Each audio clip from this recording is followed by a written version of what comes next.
comptable. Il s'agit pour moi de bien comprendre l'utilité du tableau de bord et comment ça fonctionne. Pour cela, je me permets de vous déranger dans votre travail. Pour commencer, pouvez-vous caractériser l'activité de votre entreprise? Oui. Bonjour. Bonjour. Alors, la société Fadis est une société qui fabrique et qui distribue des produits de ventilation et de traitement de l'air et qui est plutôt spécialisée pour les pavillons.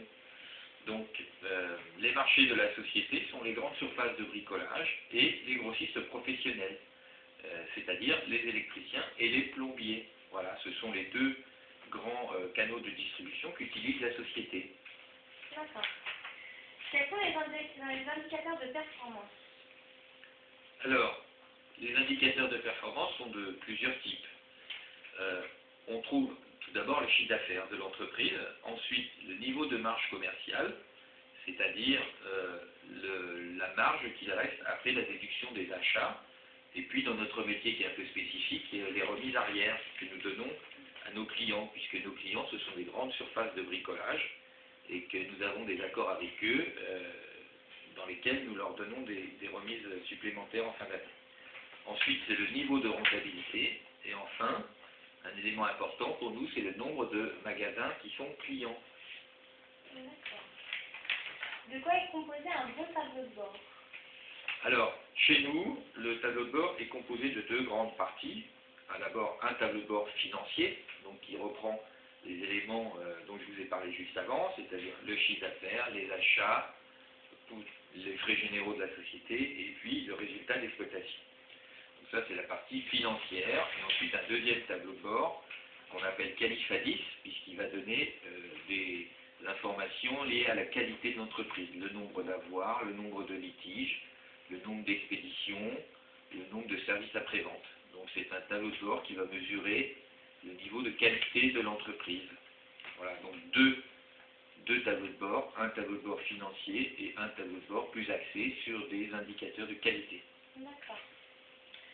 À quoi sert un bon tableau de bord? Alors, un bon tableau de bord, eh bien, il sert à plusieurs choses. Il sert surtout à piloter la société, puisque en début d'année, on va définir ce qu'on appelle des budgets. Des budgets, c'est-à-dire on va réaliser la prévision de ce qu'on veut faire réellement, et ensuite, chaque mois, le tableau de bord va nous permettre de vérifier si on est bien en ligne avec ce budget, et si on ne l'est pas, eh bien, il va nous permettre de mettre en place des actions qui vont nous permettre d'atteindre nos prévisions. Donc voilà à quoi sert le tableau de bord. Il sert à vérifier qu'on est bien en phase avec nos objectifs, et sinon à corriger les écarts et à mettre en place des plans d'action. Donc il est très important pour nous, ce tableau de bord. Et à quelle fréquence mettez-vous à jour vos tableaux de bord? Eh bien, pour Fadis, c'est une mise à jour mensuelle. On pense que c'est suffisant. L'activité est rythmée par des mois, donc le tableau de bord est mis à jour chaque fin de mois. D'accord. Sous quelle forme se présentent vos tableaux de bord? Alors, essentiellement des tableaux. On essaye de faire simple, avec un tableau pour la partie financière et un tableau pour la partie qualité. Voilà, il faut que le tableau de bord il soit facile à mettre à réaliser. Donc si c'est trop long et qu'on passe trop de temps à le compléter, il n'y a plus d'intérêt, puisqu'il faut qu'il soit très très vite utilisé. Donc pour qu'il soit très vite utilisé, il faut qu'il soit très rapide à réaliser. Et après, il faut que chaque personne qui va l'utiliser puisse le faire rapidement. Donc il ne faut pas qu'il soit trop long. Donc on essaye de faire deux tableaux, un tableau financier, un tableau qualité. D'accord. Et qui crée ces tableaux de bord?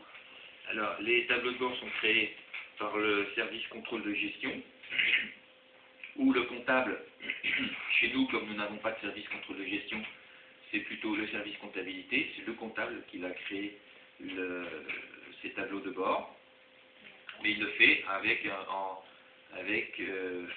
en accord avec la direction. Donc c'est aussi la direction qui va demander de voir apparaître des indicateurs à l'intérieur, et ensuite c'est le service comptable qui le met à jour tous les mois. D'accord. Et qui les utilise? Eh bien, le tableau de bord il est utilisé par beaucoup de personnes dans l'entreprise, par la direction tout d'abord, puisque c'est elle la première qui va récupérer le tableau de bord, en faire l'analyse, et ensuite chaque chef de service va pouvoir utiliser la partie qualité pour faire l'analyse de son service, d'activité de chaque service. Et le tableau de bord est une stratégie pour l'entreprise? Oui, bien sûr, il est important dans la stratégie de l'entreprise. Surtout, il permet de modifier ou d'adapter la stratégie de l'entreprise. En fonction des résultats obtenus dans le tableau de bord, on va modifier ou adapter la stratégie de l'entreprise. Donc il est très important, c'est un élément important dans la stratégie de l'entreprise. D'accord. Je vous remercie d'avoir répondu à toutes mes questions. Eh bien, je vous en prie, j'espère que cela vous a été très utile. Oui, très utile pour mon étude de bac. Voilà. Au revoir. Au revoir.